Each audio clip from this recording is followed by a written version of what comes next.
खबर है इस मौजूदा बहरान का 30,000 अरब का कर्ज पहले 2 साल जो थे इस हुकूमत के, उसमें 5,000 अरब वापस करना। पहला जो गोल था कि डिफॉल्ट से बचाया जाए और इसमें बहुत मेहनत की गई। मुल्क में मुआशी बहरान की जिम्मेदार माजी की हुकूमत करार। मुशीर खजाना हफीज शेख के कौमी असम्बली में अपोजिशन पर वार। हुकूमती इक़दामात का भरपूर दिफा। बोले 30,000 अरब का कर्जा विरसे में मिला। पहली तरजीह पाकिस्तान को दिवालिया होने से बचाना थी, इसीलिए IMF के पास गए। गुज़श्ता अदवार में जानबूझकर डॉलर सस्ता रखा गया। अब मुआशी इस्तेहकाम आ चुका। अपोजिशन 2023 के इलेक्शन तक हम अपने हल्के में अवाम को यही बोलेंगे कि मूडीज की रिपोर्ट पढ़ लिया करें, प्राइमरी सरप्लस खा लिया करें। आटे और चीनी का उसके बारे में कुछ फरमाया नहीं। आपने कहा कि 5,000 अरब हमने देना था, वो अदा करके भी 12,000 अरब का इजाफा हुआ कि नहीं हुआ। तकरीर अच्छी मगर सच कुछ भी नहीं। साबिक वज़ीर आज़म ने मुशीर खजाना की तकरीर का पोस्टमार्टम कर डाला। कहा मूडीज और IMF की तारीफ से काम नहीं चलेगा। चीनी और आटे पर रोजाना 2 अरब रुपए लूटे जा रहे हैं। शाहिद खकान अब्बासी का एक बार फिर तहकीकाती कमेटी का मुतालिबा। वज़रा पर भी तनकीद। कहा हर वजीर दूसरी वजारत का माहिर है। इंसानी हकूक की वजीर वजारत खारजा चलाना चाहती है, वजीर खारजा माशी उमूर चलाना चाहते हैं।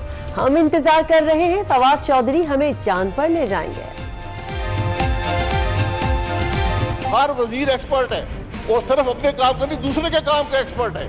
वजीर ह्यूमन राइट्स है, वो फॉरेन ऑफिस चलाना चाहती है। फॉरेन ऑफिस वाले हैं इकोनॉमिक डिप्लोमेसी में तकरीर फरमाते हैं। फवाद साहब हमें चांद पर लेके जाएंगे, मैं इंतजार कर रहा हूँ। वो 10% मिस्टर 10% बैठे हुए थे, तो बल्कि उनको बाहर वाले जनाब स्पीकर मैंने तो नाम नहीं लिया। आगे से ये इस तरह कागज मत फैलाएं। ये देखें आपस में एक दूसरे के साथ मुकद्दस ऐवान का तकद्दुस पामाल। मुअज़्ज़िज़ अरकान ने पार्लिमान के आदाब रोंद डाले। कौमी असम्बली में मिस्टर 10% के जिक्र पर हंगामा। उमर अय्यूब की तकरीर पर पीपल्स पार्टी आग बगोला।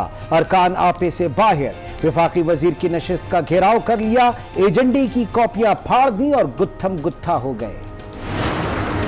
ये PT-IMF डील है, ये अवाम का मुआशी कत्ल है, हम नहीं मानते। 400 अरब से आपका शॉर्टफॉल है, आपका उस पर क्या जवाब है? और जवाब में क्या मिला? गालम गलोच, इश्यूज पे बात नहीं करते, जातियात पे आ जाते हैं। गालम गलोच की आधी हुकूमत तनकीद बर्दाश्त नहीं कर सकती। अफसोस हुकूमत हकायक पर बात नहीं करती, जातियात पर आ जाती है। चेयरमैन पीपल्स पार्टी बिलावल भुट्टो बरहम मीडिया से गुफ्तगू में बोले महंगाई के बाइस लोग खुदकुशी कर रहे हैं, हम PT-IMF को नहीं मानते। जो मर्जी करो, शाम को मीडिया पे आपने जो मर्जी कहना है इमरान खान के मुतालिक, इज्जत वो देने वाला है। कोई इंसान आपकी इज्जत नहीं दे सकता, कोई आपको जलील नहीं कर सकता। मीडिया पर आकर लोग कुछ भी कहें, कोई इंसान आपको जलील नहीं कर सकता, क्योंकि इज्जत और रिस्क खुदा के हाथ में है। वजीर आजम इमरान खान का इस्लामाबाद में तकरीब से खिताब। कहा हमारा मुकाबला माफिया और महंगाई से है। अवाम PTI को अपना निजात दहिंदा समझते हैं।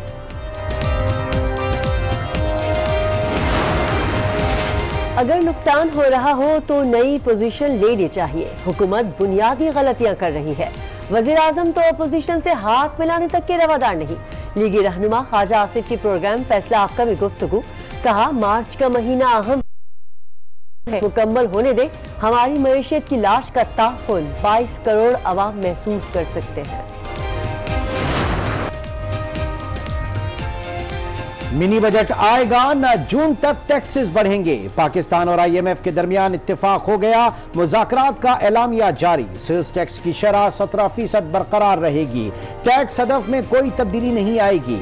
हुकूमती आमदनी बढ़ाने के लिए नॉन टैक्स आमदन बढ़ाने और निजकारी रोड मैप पर अमल दरामद यकीनी बनाने पर भी इत्तेफाक। सोशल मीडिया को काबू करने की तैयारी। हुकूमत ने कमर कस ली। मनफी प्रोपेगेंडा करने वालों के खिलाफ रूल्स मुतारिफ। पहली बार सोशल मीडिया अथॉरिटी बनेगी। यूट्यूब, फेसबुक, ट्विटर और दीगर कंपनियां 3 माह में रजिस्ट्रेशन कराने की पाबंद। इस्लामाबाद में ऑफिस खोलना होगा। शिकायत पर ममनुआ मवाद ब्लॉक करना होगा। रूल्स फॉलो न किए तो 50 करोड़ तक जुर्माना भुगतना होगा।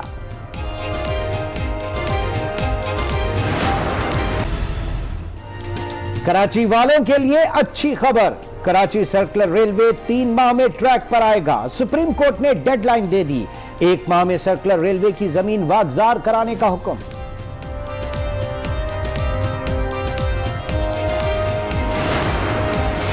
एक माह में 5 किलोमीटर रेलवे ट्रैक खाली कर मदद भी ले सकते हैं। वजीर रेलवे शेख रशीद की गुफ्तगू, कराची में आज भी ऑपरेशन जारी रहा। वजीर आला सिंध कहते हैं अदालती फैसले का एहतराम, मगर अवाम के सर से छत गिराना सिंध हुकूमत को कबूल नहीं।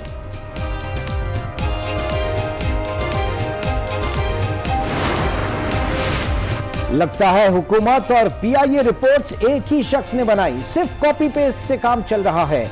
एमडी तैनाती केस में सुप्रीम कोर्ट के रिमार्क्स, कहा रिपोर्ट में सिर्फ एयर मार्शल की तारीफें की गई, समझ नहीं आ रहा कहां खत्म होंगी। पीआईए में बहुत तजर्बे हो चुके, एक जर्मन सरबराह लगाया, वो जहाज ही साथ ले गया।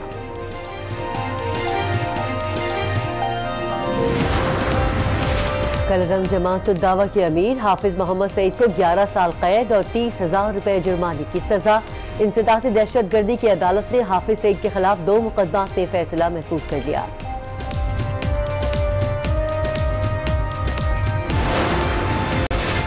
चीन में कोरोना वायरस के वार जारी, मजीद 97 अफराद हलाक, अमवात 1100 से तजावुज कर गई। 2000 नए केसेस सामने आ गए। दीगर मुमालिक में भी 520 अफराद में वायरस की तस्दीक। सूरत हाल पर वजीर आजम का ट्वीट, कहा मुश्किल की इस घड़ी में पाकिस्तान चीन के साथ खड़ा है। इमरान खान की वुहान में फंसे तुलबा की हर मुमकिन मदद की हिदायत। तुर्क सदर रजब तैयब एर्दोगान कल शाम इस्लामाबाद पहुंचेंगे। वजीर आजम इमरान खान इस्तकबाल करेंगे।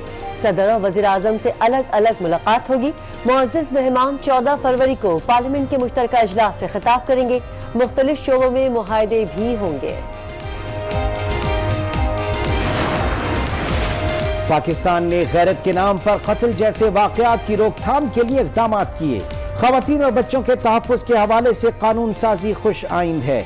यूरोपीय यूनियन की सफीर एंड्रोला कमिनारा की प्रोग्राम स्पॉटलाइट में खुसूसी गुफ्तगू, कहा सहाफ़ियों के तहफ़्फ़ुज़, अदम तशद्दुद और लापता अफराद के हवाले से बिल्स पार्लियामेंट से पास न होने पर तहफ़्फ़ुज़ात हैं।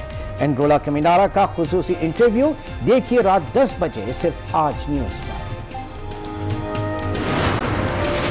सरमायाकारों का एतमाद बहाल, पाकिस्तान स्टॉक मार्केट में तेजी आ गई। 100 इंडेक्स में 816 पॉइंट्स का इजाफा, इंडेक्स 40,541 पर पहुंच गया। जिसे हुकूमत ने कंट्रोल करने का प्लान बना लिया। वफाकी काबीना ने सोशल मीडिया को कंट्रोल करने के लिए कानून की मंजूरी दे दी है। नए सोशल मीडिया रूल्स के मुताबिक YouTube, Facebook, Twitter, Instagram, Dailymotion समेत तमाम कंपनियां 3 माह में रजिस्ट्रेशन कराने की पाबंद होंगी। कंपनियों के लिए 3 माह में इस्लामाबाद में दफ्तर कायम करना भी लाजमी करार दे दिया गया, जिसके बाद और मुल्क की सलामती के खिलाफ बात करने वालों के खिलाफ कार्रवाई हो सकेगी। पाकिस्तान से बाहर बैठकर मुल्क के खिलाफ बोलने वालों पर भी कार्रवाई का इख्तियार होगा। सोशल मीडिया कंपनीज को रेगुलेट करने के लिए नेशनल कोऑर्डिनेशन अथॉरिटी बनाई जाएगी। अथॉरिटी हरासगी इदारों को निशाना बनाने, ममनुआ मवाद की इशाअत पर अकाउंट बंद कर सकेगी।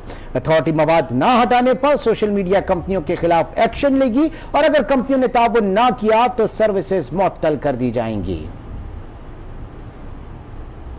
उधर मुशीर खजाना अब्दुल हफीज शेख कहते हैं कि हुकूमत को 30,000 अरब का कर्ज विरसे में मिला। करंट अकाउंट खसारा बुलंद तरीन सतह पर था। हमारी पहली तरजीह पाकिस्तान को दिवालिया होने से बचाना थी, इसीलिए IMF के पास गए।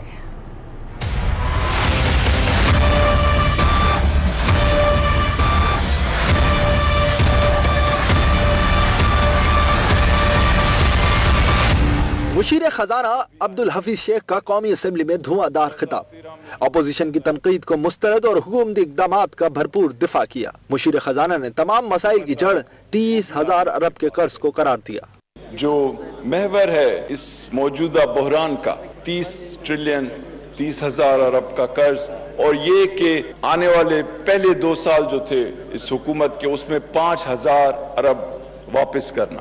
अब आप देखें कि दूसरे जो बड़े इंडिकेटर्स हैं मईशत की सेहत को जज करने के लिए वो कहां पर थे। जो करंट अकाउंट डेफिसिट था वो पाकिस्तान की तारीख का सबसे ज्यादा उस वक्त था जब ये हुकूमत आई और उसका मैग्नीट्यूड यानी उसकी जो तादाद थी वो 20 अरब डॉलर थी। पाकिस्तान का बहरान है वो ये है कि हमारे मुल्क के पास डॉलर्स नहीं है। बोले पहली तरजीह थी कि पाकिस्तान को दिवालिया होने से बचाएं। पहला जो गोल था कि डिफॉल्ट से बचाया जाए और ख्वाह कुछ हो मोबिलाइज किया जाए और इसमें बहुत मेहनत की गई और आपको पता है कि दोस्त ममालिक हैं उन्होंने भी हमारी मदद की और हमने तकरीबन 8 अरब डॉलर जो हैं बायलैटरल असिस्टेंस हासिल की। उसके बाद हमने ऑयल पेमेंट यानी जो हम तेल खरीदते हैं डॉलर्स में उसके लिए हमने डेफर्ड पेमेंट फैसिलिटी हासिल की सऊदी अरब से कि हम वो किस्तों में दे सकें। तीसरी चीज जो बहुत अहम थी कि हम IMF के पास जाएं। हफीज शेख ने माजी की हुकूमतों को भी आईना दिखाया। 2008 में जब हुकूमत आई वो भी IMF के पास गई और 2013 में जो हुकूमत आई वो भी IMF के पास गई। 72 साल में इस मुल्क का एक भी वजीर आजम अपना सिंगल टर्म मुकम्मल नहीं कर सका। कहा माजी में करेंसी की कदर में कमी रोकने के लिए डॉलर फूके गए। जब एक करेंसी को फिक्स किया जाता है तो वो ऐसे नहीं है कि किसी बादशाह का हुक्म है और वो रुक जाएगी, या कोई फाइनेंस मिनिस्टर या प्राइम मिनिस्टर कितना भी ताकतवर हो वो उसको हुक्म नहीं दे सकता है कि मेरी करेंसी 100 रुपए पे रुक जाए। उसको रोकने के लिए डॉलर्स झोंकने पड़ते हैं।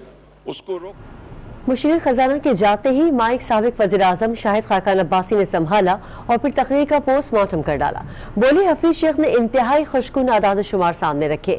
अब अवाम से कहेंगे कि वो मूडीज की रिपोर्ट पढ़ लिया करें और प्राइमरी सरप्लस खा लिया करें। हम अपने हल्के में अवाम को यही बोलेंगे कि मूडीज की रिपोर्ट पढ़ लिया करें, प्राइमरी सरप्लस खा लिया करें। जो कहा अच्छा कहा पर सच नहीं कहा। साबिक वजीर आजम ने मुशीर खजाना की तकरीर का पोस्टमार्टम कर डाला।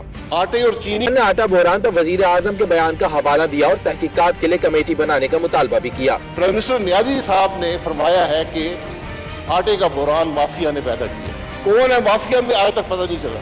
तो ये फरमा कर वो कुआलालंपुर चले गए, मामूली सी गलती हो गई थी उसको ठीक करने के लिए और खर्चा जो था वो उनके दोस्तों ने अदा किया। ये अहम बात है। उन्होंने हुकूमत को हालात से खबरदार भी किया। किसी गलतफहमी में ना रहें, जब लोग सड़कों पर निकल आए तो कोई जगह ना होगी। शाहिद खाकान ने वफाकी वुज़रा को एक्सपर्ट करार दिया। माशाल्लाह इतने इकोनॉमिक एक्सपर्ट बैठे इस मुल्क के अंदर। क्या हर वजीर एक्सपर्ट है और सिर्फ अपने काम का नहीं दूसरे के काम का एक्सपर्ट है। साबिक वजीर आजम का कहना था मुल्क की मईशत तबाह हो चुकी है, उसे सहारा देना होगा।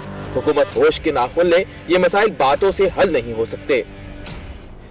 कौमी असम्बली इजलास में हुब्बुल वतनी पर बयानबाजी हुई। मुशीर खजाना की तकरीर पर साबिक वजीर आजम शाहिद खाकान अब्बासी ने भी फौरी जवाब दिया। एक चीज मैं कहूंगा IMF के प्रोग्राम के बारे में जिसका मुझे दुख हुआ कुछ लोगों के कमेंट्स पर। उन्होंने कहा कि IMF से नेगोशिएट करने के लिए दूसरी साइड से भी IMF के लोग बैठे हुए थे। पाकिस्तान को रजा बाकिर पे फख्र होना चाहिए। आप जितने भी मुहिब वतन हो, बाकिर साहब भी बड़े मुहिब वतन है, राजवी साहब भी बड़े मुहिब वतन है, हमें उनकी मुहिब वतन में कोई शुबा नहीं है। लेकिन जो 342 लोग इस हाउस में बैठते हैं वो भी उतने ही मुहिब वतन है। रजा बाकिर ने IMF से रिजाइन कर दिया है, उसने उसको ठुकरा दिया है। क्यों? कि वो पाकिस्तान के लिए काम करना चाहता है। ये हजरात आज फ्लोर पर खड़े होकर कह दें कि हम 10 साल मुल्क छोड़कर नहीं जाएंगे, मैं इनकी बात मानने पर तैयार हूँ। कौमी असम्बली के ठंडे ठार ऐवान में आज फिर तूफान उठा। वफाकी वजीर उमर अयूब ने अपने खिताब में 10% का जिक्र करते हुए कहा कि करप्शन इन जमातों की फितरत में शामिल है, जिस पर पीपल्स पार्टी के अरकान आग बगोला हो गए। पीपल्स पार्टी समेत अपोजिशन अरकान ने उमर अयूब के डाइस का घेराव किया, एजेंडे की कॉपियां फाड़ दी। उमर अयूब और आगा रफीउल्लाह में तक जुमलों का तबादला भी हुआ। कशीदगी बढ़ने पर डिप्टी स्पीकर को इजलास मुलतवी करना पड़ा।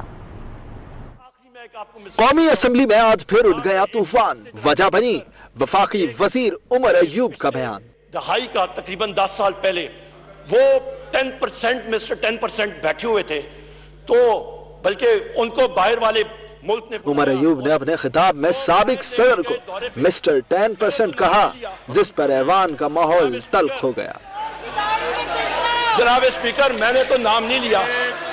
देखें, आपस में एक दूसरे के साथ पीपल्स पार्टी के अराकीन ने वफाकी वजीर की डाइस का घेराव कर शदीद एहतजाज किया, नारे लगाए, एजेंडे की कॉपियां भी फाड़ डाली। आगे से ये इस तरह कागज मत फैलाए। ये देखें, आगा रफीउल्लाह और उमर अयूब में सख्त जुमलों का तबादला भी हुआ। नहीं, मैंने इनको बताया। डिप्टी स्पीकर अराकीन को नशस्त पर बैठने की हिदायत करते रहे, तमाम तमाम कोशिशें बेसूद हो गई, जिस पर 10 मिनट के लिए कार्रवाई मुअत्तल की गई।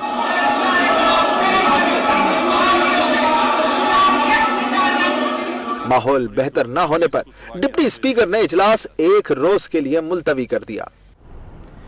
नए पाकिस्तान में भी मेरिट का खून हो गया। तहरीक इंसाफ के MNA गुलजफर खान ने मनपसंद अफराद की तैनाती के लिए फहरिस्त नादरा को थमा दी। नादरा हुक्काम ने फहरिस्त को नजरअंदाज करते हुए 115 अफराद को भर्ती किया तो ऊपर से सख्त दबाव आया, जिस पर तमाम 115 मुलाजमीन को तैनाती के 24 घंटे बाद ही बरतरफ कर दिया गया। स्टैंडिंग कमेटी बराए सैफरान के चेयरमैन ने तैनातियों के लिए खत लिखा था।